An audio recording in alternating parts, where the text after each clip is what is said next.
इराणी अकरकाराच्या शेतीचा महाराष्ट्रातील पहिला यशस्वी प्रयोग. बडगाव तालुक्यातील शिंदे येथील शेतकरी सतीश पाटील पारंपरिक शेती करत होते. मात्र त्यातून अपेक्षित उत्पन्न मिळत नव्हते. एकदा ते आपल्या भावाकडे मध्य प्रदेशातील निमच येथे गेले असता आशिया खंडातील प्रसिद्ध निमच मंडईत इराणी अकरकारा या पिकाला चांगला भाव मिळत असल्याची माहिती त्यांना मिळाली. कमी खर्चात जास्त उत्पन्न देणारे हे पीक असल्याचं लक्षात येताच त्यांनी आपल्या शेतात याचा प्रयोग करण्याचा निर्णय घेतला. सतीश पाटील यांनी अर्ध्या एकरात 1 किलो बियाणे वापरून अकरकाराची नर्सरी तयार केली. त्यानंतर लागवड केली. या प्रयोगातून त्यांना सुमारे 4 लाख रुपयांचं उत्पन्न मिळालं. त्यामुळे महाराष्ट्रात इराणी अकरकाराच्या शेतीचा यशस्वी प्रयोग करणारे ते पहिले शेतकरी ठरलेले आहेत. पारंपरिक पीक पद्धतीत बदल करून त्यांनी दाखवून दिलं की जिद्द आणि योग्य नियोजन असेल तर शेतीतूनही भरघोस उत्पन्न मिळू शकते. इराणी अकरकारा पिकाला 4 ते 5 दिवसांनी पाणी द्यावे लागते. हे पीक कमी पाण्यातही चांगले उत्पादन देते. या पिकासाठी रासायनिक खतांची गरज नसून शेणखताचा वापर केल्यास उत्तम पीक मिळते. त्यामुळे कमी खर्चात जास्त उत्पन्न देणारे हे पीक शेतकऱ्यांसाठी फायदेशीर ठरते आहे. अर्धा एकर क्षेत्रासाठी 1 किलो बियाणे पुरेसे असते. बियाणे हाताने वेगळे करून 6 फूट रुंद आणि 50 फूट लांब वाफे तयार करावेत. प्रत्येक वाफ्यात सुमारे 500 ग्रॅम बियाणे पेरावे. रेन पाईपने हलके पाणी द्यावे. बियाणे वाहून जाऊ नये याची काळजी घ्यावी. 15 दिवस ओलावा कायम ठेवावा. 45 ते 60 दिवसांची रोपे 4 ते 6 इंच उंच झाल्यावर मुख्य शेतात लागवड करावी. रोपांमध्ये 10 ते 12 इंच अंतर ठेवावे. सेंद्रिय खतांचा वापर केल्यास जमिनीची सुपीकता वाढते आणि उत्पादन चांगले मिळते. या पिकातून लागवडीनंतर सुमारे 8 महिन्यांपर्यंत उत्पन्न मिळत राहते. त्यामुळे कमी जागेत जास्त उत्पन्न देणारे हे पीक शेतकऱ्यांसाठी गेम चेंजर ठरू शकते.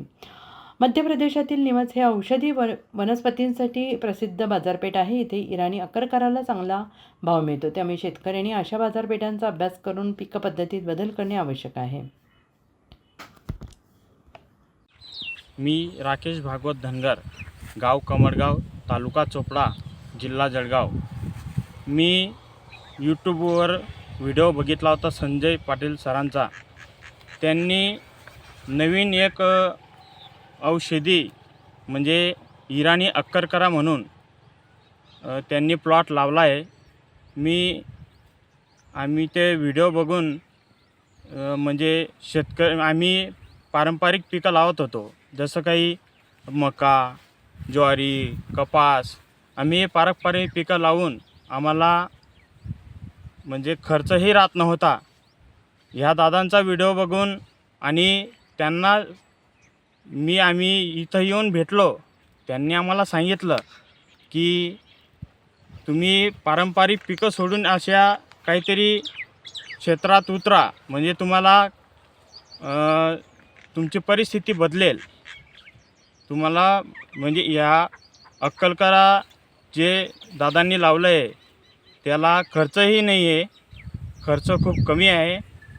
सेंद्रिय शेती करून आपल्याला मुनाफा आणि पैसे राहून जातात, मुनाफा राहून जातो.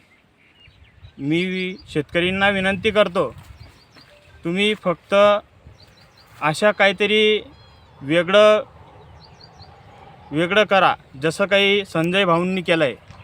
संजय भाऊंना भेटा, त्यांच्याकडून माहिती मिळवा.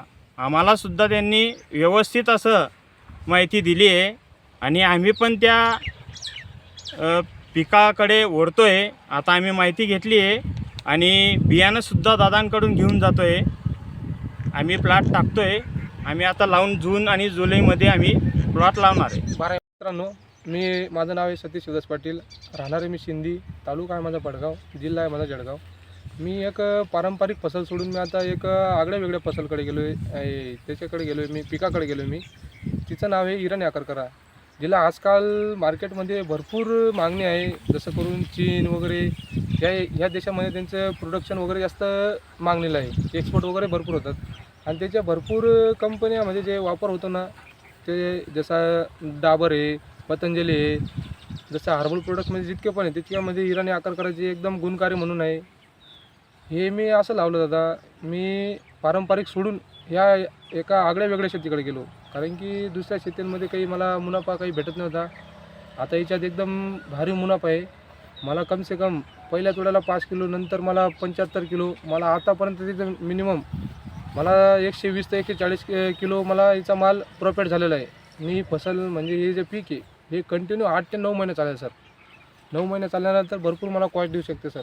जसं की बघा मला आता मिनिमम त्याचं 3 ते 4.5 लाख रुपये मला हातात आलेले आहे. 20 गुंठ्यामध्ये असं कोणतंच हे नाही जे जिथून इतके पैसे येऊ शकतात. माझे दुसरे पण शेती बाजूला मक्का होता, त्या दुसऱ्या शेतात माझी ज्वारी होती. मला काही उत्पन्न करता काहीच प्रॉफिट झाला नाही. आणि जेणेकरून ही जे औषधी वनस्पती आहे हिला कॉस्ट वगैरे काहीच नाही, फक्त हिला शेणखत वगैरे टाकावं लागेल. आणि आता वेगवेगळ्या भागामध्ये जसं वेगवेगळे मजूरचे रेट असतात, आमच्याकडं काही दुसऱ्याकडे काही, त्यामुळे मला ही एकदम भारी वाटली. हिला ना कोणतं मटेरियल लागतं ना काही लागतं, फक्त असं हलक्या ज्या पावडर मारू शकता तुम्ही, बुरशीनाशक वगैरे हलक्यातल्या हलक्या तुम्ही साप 19% ते कोणतं आहे दादा किती खर्च आलेला आहे तुम्हाला आणि उत्पन्न किती झालं? दादा मला खर्च आला 15 ते 16 हजार रुपये खर्च आलेला दादा. मला उत्पन्न मला मिनिमम 4 ते 4.5 लाख रुपये आले. आणि आता म्हणजे हे तर चालूच झालं दादा, अजून याच्या पुढं पण मला काहीतरी चांगला म्हणजे प्रॉफिट येऊ शकेल. बघा हार्वेस्टिंगवर चालू आहे आता पीक. काय सांगाल शेतकऱ्यांना तुम्ही? शेतकरी मित्रांना मी एकच माझं सजेस्ट करतील दादा, की मी पण शेतकरी आहे, की पारंपरिकमध्ये काहीच मजा नाही. मी पण पावसाळ्यामध्ये हे केलं होतं, कपास लावली होती, भुईमूग होता, जसं काही ज्वारी वगैरे. आता ज्वारी टाकली त्याच्यातून बी बघा, अगोदर ज्वारी आता विकत होती जेव्हा आपल्या शेतात होती तेव्हा ज्वारी विकत होती 2600 रुपये. आता आमच्या शेतात म्हणजे आता काढणीवर आली, आता ज्वारी आपण त्यांच्या मागं याच्या यापरी मागं बळजबरी जातो आहे, यापरी सांगतो 1900 रुपये क्विंटल. म्हणजे इतका डिफरन्स झाला दादा. आणि याचा एक असं आहे दादा, मिनिमम याचा कमीत कमी त्याचा 50 ते 60 हजार ते 70 हजार रुपये याचा भाव कंपल्सरी राहू शकेल, कारण की याची मागणी भरपूर आहे दादा. याचं मार्केट कुठे आहे सर? दादा याचं मार्केट निमच एम पीमध्ये निमच आहे, तिथं याचं मार्केट आहे. आशिया खंडातलं सर्वात मोठं मार्केट आहे सर निमच, तिथं आहे सर. याचं बी वगैरे कुठे उपलब्ध होईल? सर बी वगैरे आपल्याकडे उपलब्ध होईल, जसं काही तुम्हाला जर जवळ पडत असेल मनसूर वगैरे तिकडं पण उपलब्ध होईल. फक्त जेणेकरून हीच काळजी घ्या की फक्त बी व्हेरीफाईड राहिलं पाहिजे. बाकीचे शेतकरी काय करतात, कच्चं तोडून देतात, त्याच्यात बी निघत नाही. पण शेतकरी बांधवांच्या अंगावरती पडतं ना. शेतकरी बांधवांचं कसं आहे, शेतीवरच उठणं बटणं सर, त्याच्याशिवाय.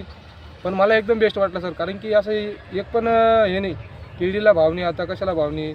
हे जेणेकरून ना फक्त लेबर कॉस्ट द्यायची आपल्याला, दुसरं काही द्यायचं नाही सर आपल्याला याला. नमस्कार, मी समाधान पाटील करमाडून बोलतो आहे. मी सतीश पाटलांचा व्हिडिओ पाहिला होता, यूट्यूबवर टाकलेला होता यांनी, की इराण अक्कर करायची शेती म्हणून यांनी केलं तयार पीक. मी ते व्हिडिओ पाहून इथं आलो.